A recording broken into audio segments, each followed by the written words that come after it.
Olá, bem-vindo a mais um vídeo. Eu sou Roberta Lima, a profissional responsável pelo canal e também pelas outras redes sociais da Terapia da Criança.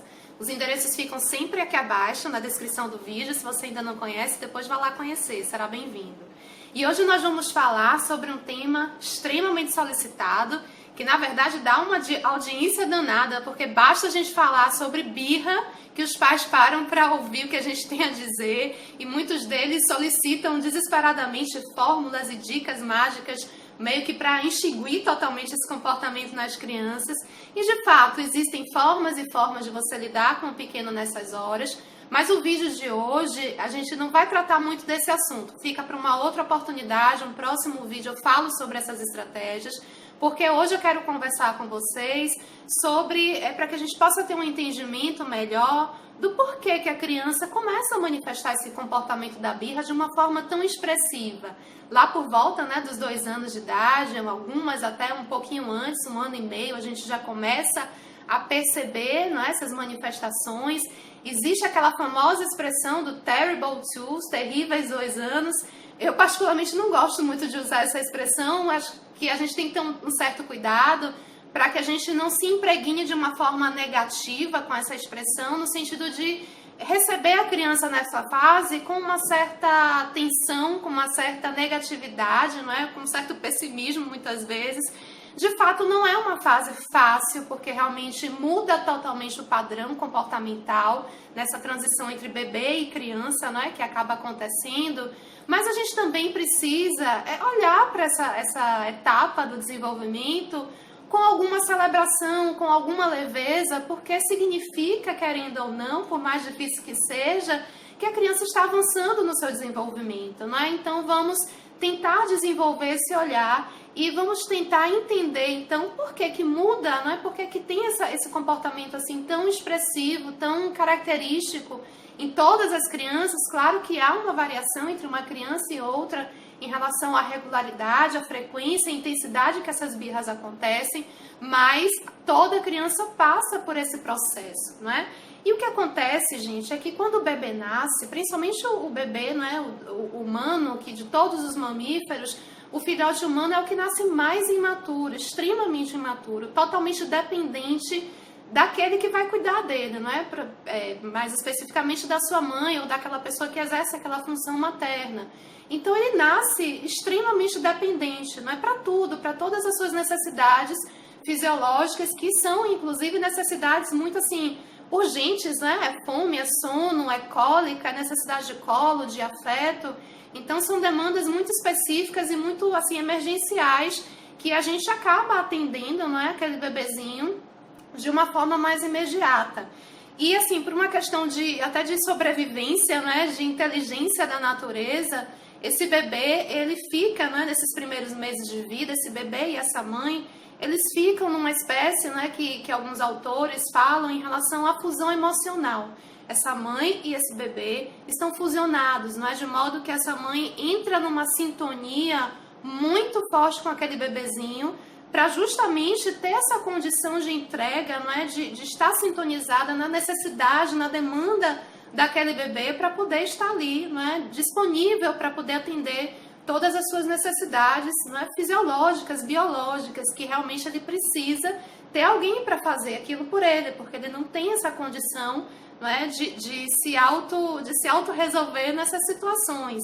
Então existe realmente nesses primeiros meses de vida, tem alguns autores que falam também numa espécie de gestação extrauterina. Justamente por isso, porque o bebê ele nasce tão imaturo, ele tem essa gravidez, esse processo gestacional, essa vida intrauterina acontecendo, mas depois que ele nasce, ele precisa ainda de um tempo de ser gestado fora do útero, extraútero.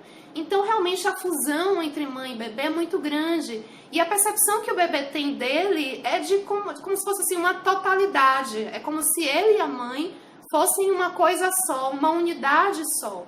E aí, ao passo que esse bebê vai se desenvolvendo, e aí é legal a gente colocar também o conceito, abrir um parênteses aqui para vocês, e colocar esse conceito dessa palavra desenvolvimento. Esse prefixo des significa sair, sair do envolvimento. Só que para sair do envolvimento, tem que haver um envolvimento prévio, onde esse bebê e essa mãe estão então fusionados. E à medida então que esse bebê começa a se desenvolver, e até assim no aspecto motor isso é muito simbólico, porque ele começa a ter uma condição melhor, né? Ele fica sentado, depois ele consegue engatinhar, depois ele consegue ficar em pé, depois ele consegue andar, e de repente ele já está correndo pela casa, pelo canto todo, né? Se espalhando, ganhando mundo. Então essa condição motora ela é muito simbólica, porque à medida que ele vai tendo essa condição, ele vai tendo esse processo de separação da mãe. Essa simbiose que até então é necessária, né, acontece nesses primeiros meses de vida, ela vai se dissolvendo aos poucos. E à medida que essa separação vai acontecendo, né, esse bebê ele ganha um espaço nesse intervalo aqui, uma condição dele se reconhecer como sujeito. Que até então, lembra que eu falei? Para o bebê, a sensação dele, a percepção dele é de totalidade. Ele e a mãe, uma coisa só, uma unidade só. E ao passo que ele vai, então, se desenvolvendo, saindo desse envolvimento intenso, dessa simbiose, ele vai ganhando esse espaço e ele se percebe como indivíduo. E aí, quando ele se percebe como indivíduo, aí é que começam a acontecer, né, esses comportamentos de birra tão, assim, notórios, que a gente começa a perceber o quanto muda, né? Porque até então era aquele bebê fofinho, né? Que você controlava mais facilmente no seu colo. E ao passo que ele vai ganhando essa condição motora, ele vai explorando mais o mundo, se percebendo como indivíduo, como sujeito. E no que ele se percebe, ele entra num processo intenso de autoafirmação. E é por isso que a gente começa a ver tanto comportamento opositor, não é? Você pergunta à criança e ela começa a dizer não, mal a gente perguntou, não é? Falou alguma coisa, ela já está dizendo não, ela já está se opondo, porque realmente é o processo de autoafirmação pelo qual esse bebezinho que está nessa transição, aos 2 anos de idade, ele oficialmente se torna uma criança, e aí começa realmente um processo muito intenso de autoafirmação, de autodescoberta, né? Ele começa a ter essa percepção e precisa construir a sua individualidade desde essa época, né? Desde muito pequenininho. Só que é importante pontuar já, ainda nesse vídeo, que o fato desse processo ser natural, não é? Ser algo realmente característico do desenvolvimento, não invalida, não exclui, não justifica, em hipótese alguma, a necessidade da gente já ir impondo os limites para as crianças desde essa fase. O quanto antes a gente vai estabelecendo, claro, gente, que limites pertinentes, né, de acordo com a faixa etária, dentro, né, de uma dinâmica que esteja adequada ao contexto, mas esses limites precisam acontecer, então não ache, não é, que pelo fato disso ser característico, isso justifique que você pense assim, então se isso é um processo natural do desenvolvimento, vou deixar meu filho se autoafirmar o quanto ele quiser para ele poder se desenvolver bem. Não é isso, né? A criança a todo momento vai estar colocando, né, testando esses limites. E vamos lembrar, eu já gravei um vídeo aqui sobre limites, se você quiser assistir, dá uma conferida depois. Os limites, eles são necessários, eles precisam e devem ser encarados com até uma oferta de segurança que a gente está dando para a criança, tá? É um ato de amor, então vamos ter essa percepção positiva e necessária dos limites, mesmo, né, a gente entendendo então que a birra ela é um comportamento. E claro, depois num outro vídeo a gente volta a falar também sobre birra, no sentido da gente detalhar quais são os gatilhos, tá? Porque existem diversos também motivos para a criança apresentar o comportamento de birra, mas não é o assunto desse vídeo. O vídeo de hoje foi então para a gente compreender por que acontece, né? Tentar entender através desse olhar diante do desenvolvimento infantil.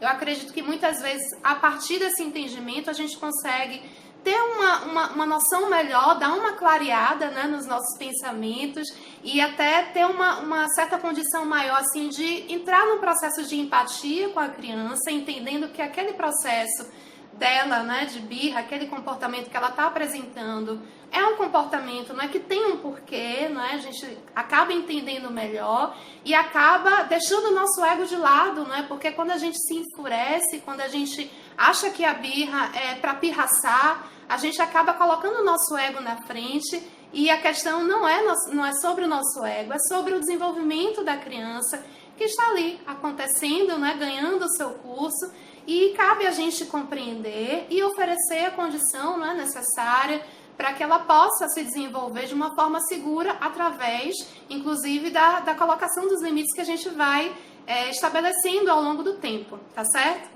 Espero que tenha ajudado com esse vídeo a dar uma clareada nesse entendimento. Os comentários estão aqui abertos, comentem que a gente mantém e amplia o nosso diálogo. E inscreva-se no canal se ainda não está inscrito, avalie o vídeo se gostou, ou se não gostou também, avalie do mesmo jeito. E a gente se encontra ao longo da semana nas redes sociais da Terapia da Criança. Muito grata pela atenção, até o próximo vídeo. Tchau, tchau!